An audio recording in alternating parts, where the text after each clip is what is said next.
I note that there is a United Nations accepted definition of poverty, which, like everything undertaken by our institution, tries to find a form of words that is acceptable to all of us. But, Mr. President, it is probably right to say that those of us who live in countries generally referred to as developing countries get somewhat bemused by arguments and complicated definitions of poverty. For us, poverty is a daily reality that we live with and feel. For far too many of our people are burdened with it, and it robs us of the dignity that should be the inherent right of every human being. We know that our performance as governments will be judged by how successful we are in reducing and eventually eradicating poverty in our countries. The responsibility is ours as individual sovereign countries, not only to aim at reducing poverty, but actually to create prosperity for all our citizens. We in Ghana certainly are engaged in fighting to eradicate poverty from our country. If the world wants to marshal all its undoubted energies to support this fight, there cannot be a better start than an acknowledgement and a consensus among the nations of the world that indeed poverty anywhere degrades us all, whether in the developed or developing world. Luckily for us, technological advances are short-circuiting the path that leads us out of poverty, and it is no longer the long and tortuous road it used to be. A mere 20 years ago, mobile phones were a rarity that some fear would become a developed world status symbol and another sign of the technology gap between the rich and the poor. Today, the poorest person in the most inaccessible place in the poorest country has a mobile phone, often a smartphone. In many ways, it has transformed our lives. In the year 2000 in Ghana, there were 90,000 mobile phone subscribers. Today, there are more than 41 million subscriptions. This has led to a remarkable difference in communications within our country and with the outside world. A sizable and growing number of the population has been and is being brought into the formal banking sector by the mobile phone. Mr. President, the application of technology can be the tool to set us on the road to prosperity. The modernization of agriculture through the application of technology could well turn out to be the fastest way to make the turnaround that we seek. The young people of the world, especially the youth of Ghana and Africa, have demonstrated their ingenuity and innovative prowess, and we need to enlist them fully in the fight. It would be an easier battle, of course, if trade practices were seen to be more equitable and fairer. The question always remains whether the rich nations are prepared for an equitable and fair trading order. It appears that they are not, and we have thus to continue to fight for a fairer world economic order.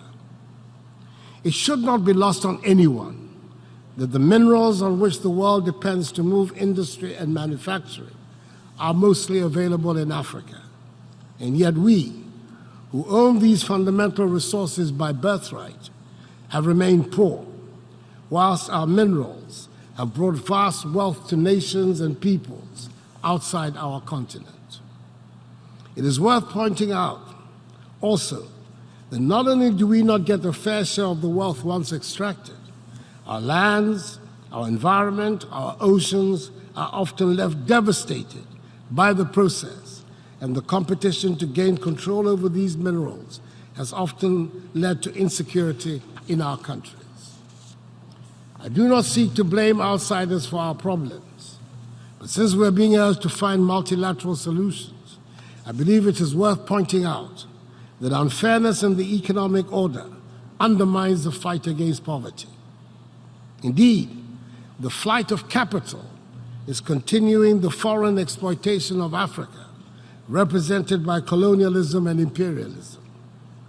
The report of the panel, chaired by the highly respected former South African President, Thabo Mbeki, on the illicit flow of funds from Africa, has raised the lid on what many had always suspected, but did not have the figures to support. According to that report, Africa is losing annually more than 50 billion United States dollars through illicit financial outflows. Collaboration is certainly needed amongst nations of the world to stop this rape of Africa.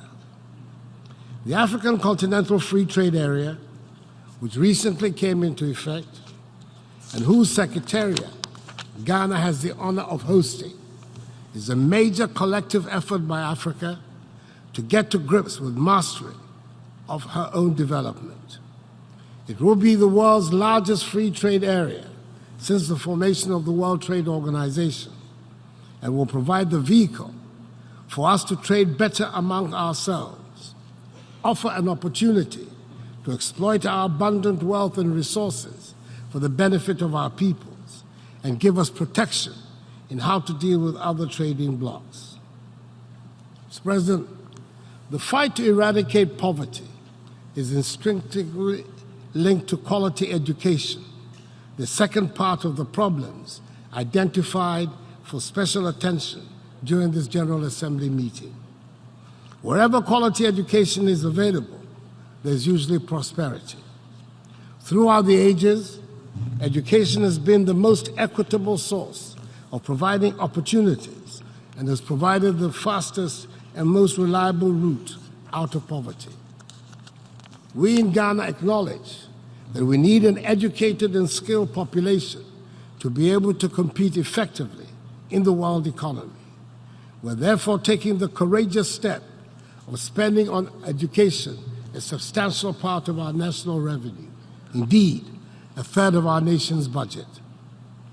Mr. President, in this area also, we can and should employ technology to accelerate the provision of quality education to as many people as possible. Very soon, we might not have to enter classrooms, nor even go to the hallowed grounds of the famous universities to gain access to the knowledge that used to be exclusively available in those institutions. It is possible now for our young people to listen to lectures and watch experiments by famous scientists and scholars on their smartphones and laptops without setting eyes on or physically ever entering an Ivy League university. But to be able to benefit from these opportunities made possible by technology, we need to raise our infrastructure to a basic minimum level. We need to provide reliable electricity and internet services to the people in our towns and villages, and then they can truly join in the benefits of the technology that bring quality education to all. We can then have a realistic expectation of a prosperous future. Mr. President, the General Assembly of the United Nations is usually held at the time of year when the extremes of nature are on display around the world. Maybe we are being urged to take notice and hopefully take practical and proactive steps to curb the human activities that are endangering our planet. Our world is enriched by the diversity of cultures and religions and beliefs. They add spice to our lives.